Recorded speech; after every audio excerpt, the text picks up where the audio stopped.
রিফাত কি এটা কি বুনছে? হ্যাঁ ছাতা বুনতেছে, সুন্দর লাগে। জায়গাটার নাম কি? জায়গাটার নাম কি? মদিনা মদিনা সোনার মদিনা। কি সোনার মদিনা?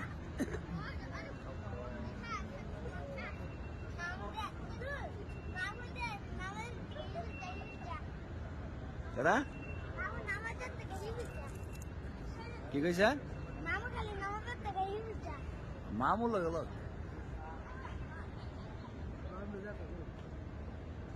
সবসময় আমরা দেখতাম ভিডিওর মাধ্যমে, সাথে আজকে আল্লাহ তাআলা বাস্তব দেখাই।